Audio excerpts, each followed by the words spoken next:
guys, so I just got back from grocery shopping and I bought a ton of food, so I'm going to do a little food haul after, but before I do that I'm going to just talk a little bit about what I bought and why and everything so you guys kind of know.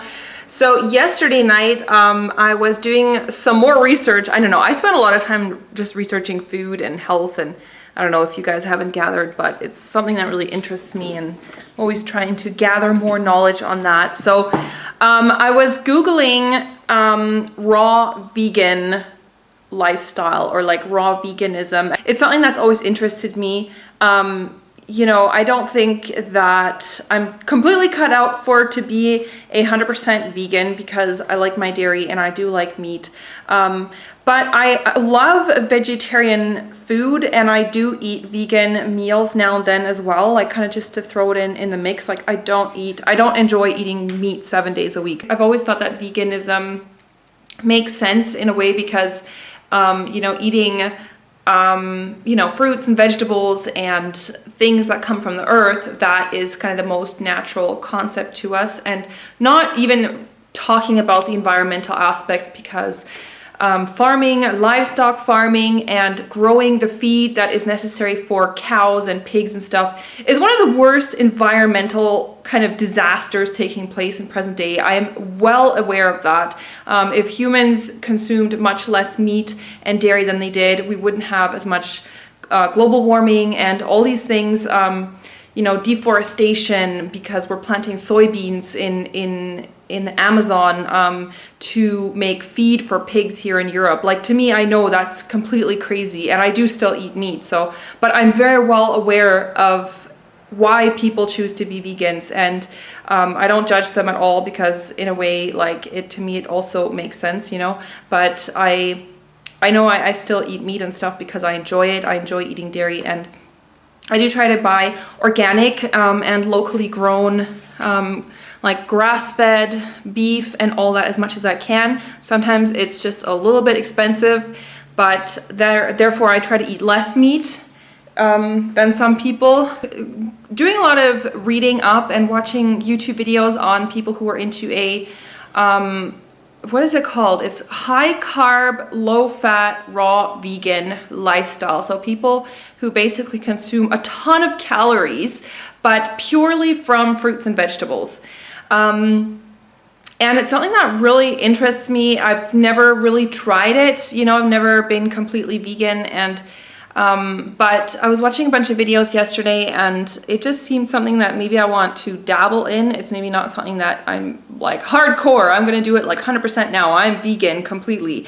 But maybe I'm gonna try to see how that works, just to see how things change on a health level as well. I follow a few like vegans on YouTube. You guys probably know Fully Raw Christina, and there's this other one, she's a bit more hardcore. What's her name? Banana Girl or something, Lily Banana Girl. I forget her name right now.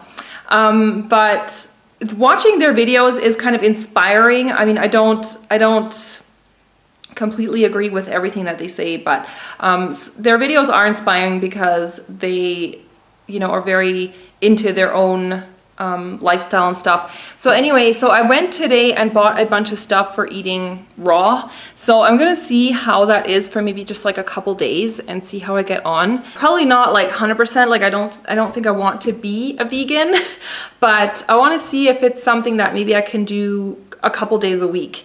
You know, doing raw veganism for maybe 2 or 3 days a week, and then the rest eating dairy and meat again. So maybe that's something that's interesting. I went food shopping and you have to buy a lot of produce because since you're only eating vegetables and fruits, it's harder to get as many calories as it would be if you're eating, you know, meat and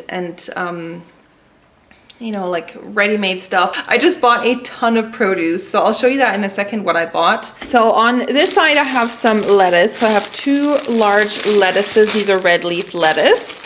Then back here I have 4 avocados that I got. Those look really nice. And then I got a pineapple. Then I have kind of scattered around here some soy milk. This is organic soy milk, and I think I bought 6 bottles of that, so 6 of these Tetra packs, and this is 1 liter each.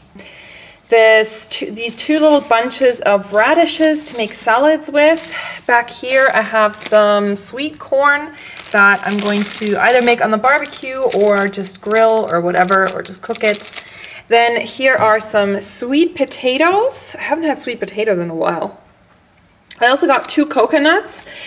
These are really fun. I'm gonna make smoothies with them, like a banana, pineapple, coconut smoothie or something like that. And if you don't know how to open these, you can use a hammer to open them. You kind of just keep hammering around on one side and it makes little cracks, and then at one point it'll kind of crack the whole thing. Actually, I have 3 of those. I found another one there. So I got 3 coconuts.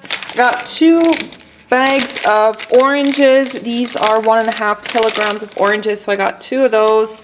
I have another lettuce here. This is an iceberg lettuce. Then I got this melon. This is, I don't know what kind of melon this is, but it smelled really nice and sweet. More soy milk.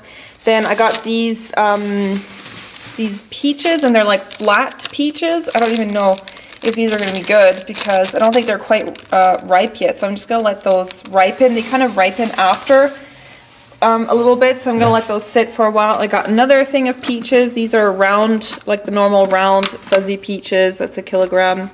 I have 3 large bunches of bananas because that has a lot of necessary fibers and potassium and lots of good yummy sweetness in them, so that's going to be good for smoothies. This is some tomatoes. This is about 800 grams of tomatoes. This is for making salads. I got 3 bell peppers. This is another thing of those flat peaches.